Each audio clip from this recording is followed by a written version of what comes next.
निवडणूक निधीतील असमतोल आणि पारदर्शकतेचा प्रश्न पुन्हा एकदा ऐरणीवर आला आहे.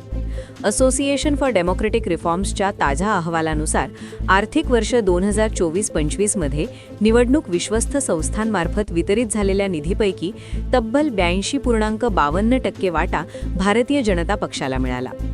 एकूण 20 नोंदणीकृत विश्वस्त संस्थांपैकी 10 संस्थांनी देणग्या जाहीर केल्या आणि त्यांना कॉर्पोरेट व वैयक्तिक देणगीदारांकडून 3,826.34 कोटी रुपये प्राप्त झाले.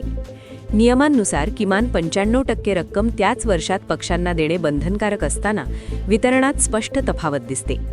भाजप 3,157.65 कोटी 82.52%, काँग्रेस 298.77 कोटी 7.81%, तृणमूल काँग्रेस 102 कोटी 2.67% आणि इतर 19 पक्षांना मिळून 267.91 कोटी सुमारे 6.9%.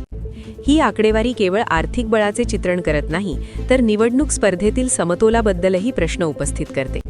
लोकशाहीत लेव्हल प्लेइंग फील्ड अत्यावश्यक असते. जेव्हा एका पक्षाकडे निधीचा प्रचंड ओघ वळतो, तेव्हा प्रचार, जाहिरात, संघटन विस्तार यात असमानता वाढण्याची शक्यता असते.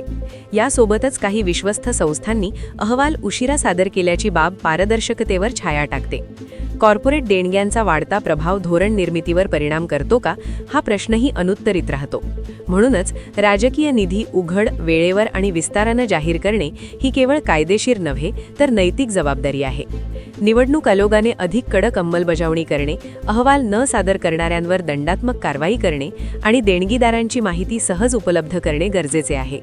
सजग मतदारांनी आश्वासनांइतकाच पक्षांच्या आर्थिक स्रोतांचाही विचार केल्यासच लोकशाही अधिक सुदृढ, समतोल आणि विश्वासार्ह बनेल.